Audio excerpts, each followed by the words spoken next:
अब tax payers को property बेचने से हुए फायदे पर टैक्स चुकाने के लिए दो विकल्प मिलेंगे। अगर कोई इंडेक्सेशन का फ़ायदा नहीं लेता है तो उसे 12.5% का long term capital gain tax चुकाना होगा।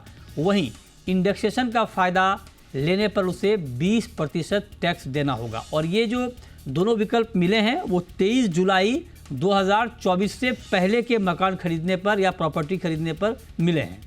23 जुलाई के बाद सिर्फ एक विकल्प होगा आपके पास, विदाउट इंडेक्सेशन 12.5% का long term capital gain tax.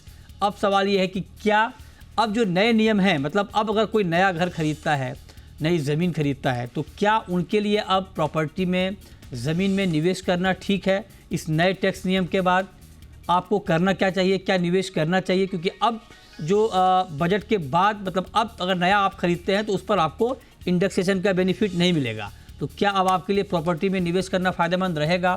पुराने नियम क्या थे, क्या बदले, इस पर डिटेल में चर्चा होगी और समझेंगे कि अब आपके लिए, मतलब आपके निवेश पर क्या इम्पैक्ट पड़ने वाला है। इसी पर डिटेल में चर्चा होगी, लेकिन उससे पहले देखिए ये खास रिपोर्ट।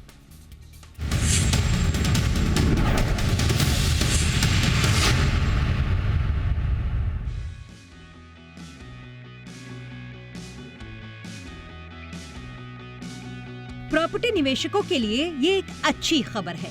सरकार ने long term capital gain LTCG tax के नियमों में राहत देने का ऐलान किया है। दरअसल 23 जुलाई को सरकार ने आम बजट में LTCG टैक्स के नियमों में बदलाव किया था और इसे 20% से घटाकर 12.5% कर दिया गया था, लेकिन साथ ही इंडेक्सेशन के लाभ को खत्म कर दिया गया था। वित्त मंत्री निर्मला सीतारमण के इस ऐलान के बाद रियल एस्टेट सेक्टर में निराशा देखी गई। इसके बाद अब सरकार ने प्रॉपर्टी बेचने से हुए फायदे पर टैक्स चुकाने के लिए राहत देते हुए दो विकल्प दिए हैं। इसके तहत अब टैक्स पेयर्स LTCG टैक्स के 12.5% और 20% टैक्स रेट में से किसी एक को चुन सकता है। यानी इंडेक्सेशन का लाभ लेने पर 20% और इसके नहीं लेने पर 12.5% LTCG टैक्स चुकाना होगा। लेकिन इंडेक्सेशन का विकल्प उन्हीं पर लागू होगा जिन्होंने प्रॉपर्टी इसी साल 23 जुलाई से पहले खरीदी हुई है। पहले समझते हैं इंडेक्सेशन बेनिफिट क्या है। तो इसे यूं समझिए कि इंडेक्सेशन बेनिफिट के चलते प्रॉपर्टी की खरीद की कीमत बढ़ जाती है। दरअसल इंडेक्सेशन के तहत प्रॉपर्टी की खरीद कीमतों को महंगाई के साथ एडजस्ट किया जाता है। मान लीजिए किसी ने साल 2015 में कोई प्रॉपर्टी 10 लाख रुपए में खरीदी। अभी इंडेक्सेशन इफेक्ट के साथ उसकी वैल्यू 15 लाख रुपए हो गई। अगर इस प्रॉपर्टी को 16 लाख रुपए में बेचा जाता है तो केवल 1 लाख रुपए पर 20% के हिसाब से टैक्स बनेगा, जो 20,000 रुपए बैठता है। लेकिन नई टैक्स रेजिम के तहत अगर टैक्स का कैलकुलेशन किया जाए तो इंडेक्सेशन के लाभ के बिना 6 लाख पर 12.5% टैक्स के हिसाब से ये रकम 75,000 रुपए बैठेगा। सीधी बात यह है कि इस मामले में टैक्स पेयर्स को इंडेक्सेशन बेनिफिट को लेने में ज्यादा फायदा है।